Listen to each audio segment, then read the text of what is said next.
प्रिय बच्चों, नमस्कार। आप सभी का स्वागत है। प्रेम की पीड़ा के चितेरे रीतिमुक्त कवि घनानंद अपनी प्रेयसी सुजान की निष्ठुरता को गले लगाकर भी कभी उसे विस्मृत नहीं कर पाए थे। बच्चों, दिन व्यतीत हुए, महीने व्यतीत हुए, वर्ष व्यतीत हुए, पर उनके हृदय पर अंकित सुजान की छवि और उसके प्रति प्रेम राई बराबर भी कम न हुआ। इसके विपरीत वह और भी गहरा होता गया। ऋतुएं आई और गई, घनानंद के हृदय को छलनी करती रही। होली आई, दीपावली आई, उनके हृदय को जलाती रही, पर घनानंद का प्रेम बार बार छलनी होकर भी प्रतिपल बढ़ता रहा। बच्चों, प्रेम की यह गहनता, एक निष्ठता ही घनानंद के छंदों को विशिष्ट बनाती है, सरस बनाती है और उनके प्रेम को अमर बना देती है। बच्चों, आज हम घनानंद के प्रेम की गहराई में निमग्न कर देने वाले एक ऐसे ही छंद को पढ़ने जा रहे हैं। वह है छंद संख्या 4, जिसे आप स्क्रीन पर देख सकते हैं। घनानंद अपने हृदय की दशा को बताते हुए कह रहे हैं कि पीरी पीरी देह छीनी, राजत स्नेह भीनी, कीनी है अनंग अंग अंग रंग बोरी सी, नैन पिचकारी ज्यों चल्योई करे दिन रैन, बग राय बारनी फिरती चक जोरी सी।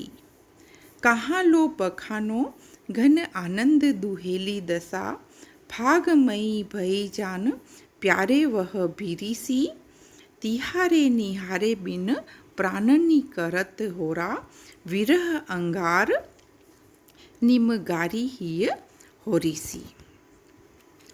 प्रस्तुत छंद में विरह में कवि के हृदय की आंतरिक दशा, उसकी पीड़ा का हृदयग्राही चित्रण हुआ है। घनानंद अपने हृदय की दशा का सहज स्वाभाविक चित्रण करते हुए कह रहे हैं कि हे सुजान, मेरी दशा तो तुम देखो कि होली के आने पर वह किस प्रकार की हो गई है कि पीरी पीरी देह छीनी, राजत स्नेह भीनी। कि यह मेरी जो तुम्हारे स्नेह में भीगी हुई यह जो देह है, वह अब होली के आने पर, वह फाल्गुन के आने पर अब पीली पीली सी देह हो गई है। हालांकि होली आती जब है तब वह विभिन्न रंगों को लेकर के आती है ना। होली है वह रंगों का त्योहार माना जाता है, लेकिन इधर जो घनानंद है वह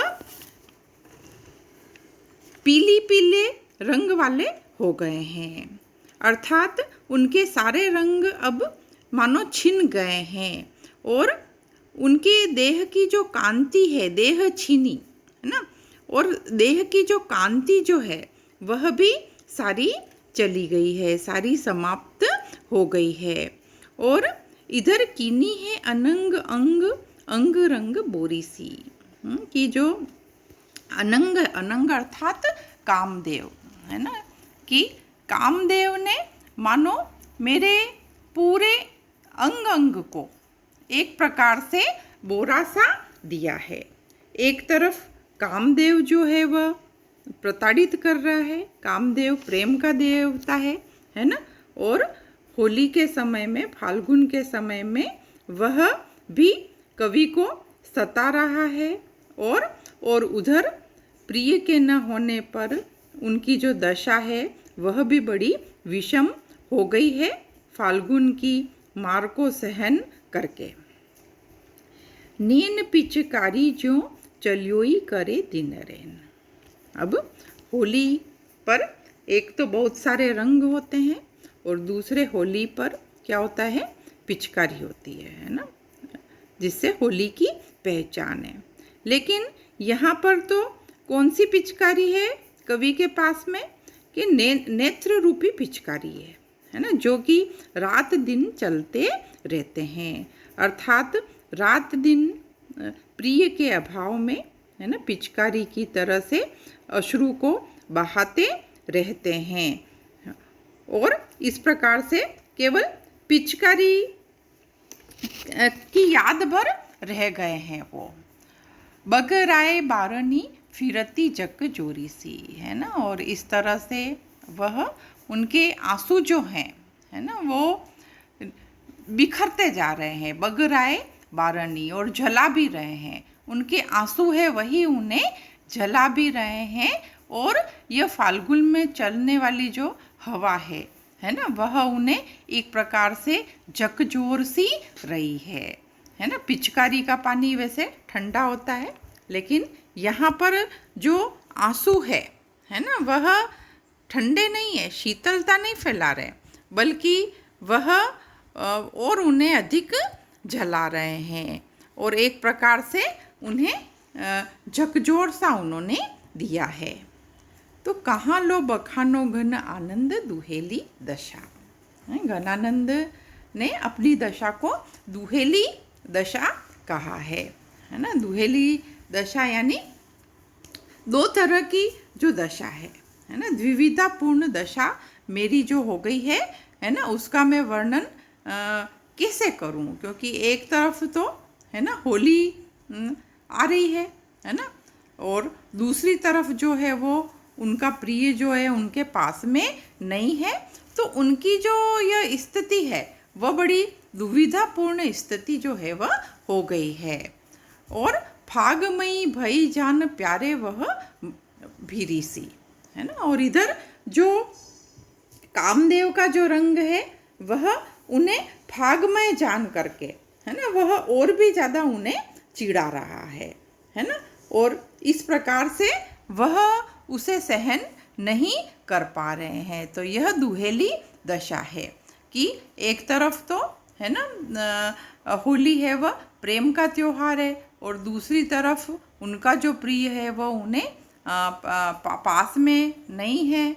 तो इस प्रकार से उनके लिए यह स्थिति बड़ी ही विषम बन गई है कि तिहारे निहारे बिन प्राण नी करत हो रहा है। और अपनी है ना दशा को बताते हुए घनानंद जी कह रहे हैं कि हे प्रिय, है ना, तुम्हारे निहारे बिना, है ना, तुम्हारे नहीं दिखाई देने पर यह मेरे प्राणों को होरा कर रही है। होरा किसे कहते हैं?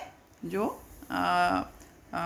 होली में हरे चने को जो भूना जाता है ना, और वह हरा चना तो वैसे भूनना बड़े उत्साह का प्रतीक होता है, लेकिन यहाँ पर यह होरा उत्साह का प्रतीक नहीं है, बल्कि यहाँ पर यह तो प्राणों को होरा के समान जलते हुए बताया है ना, कि प्राण है वो होरा के समान जो है वह जल रहे हैं, क्योंकि है ना तुम मुझे नहीं देख रही हो।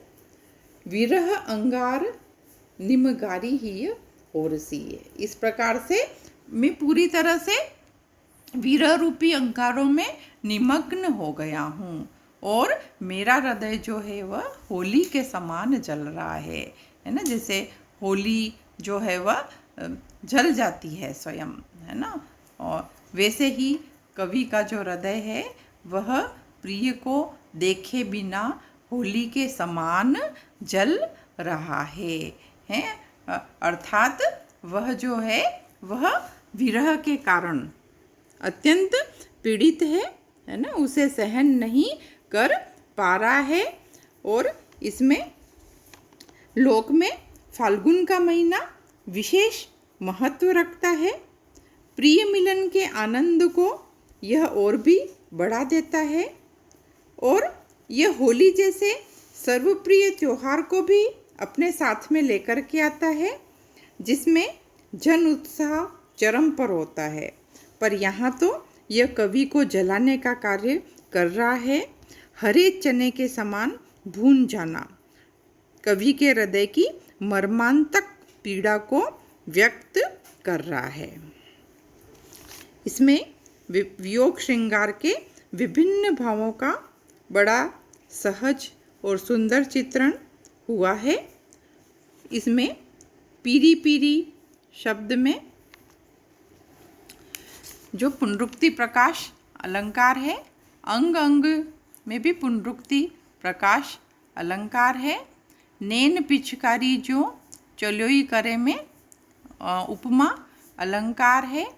बगराए बारनी में छेकानुप्रास अलंकार है और दुहेली दशा में भी छेकानुप्रास अलंकार है।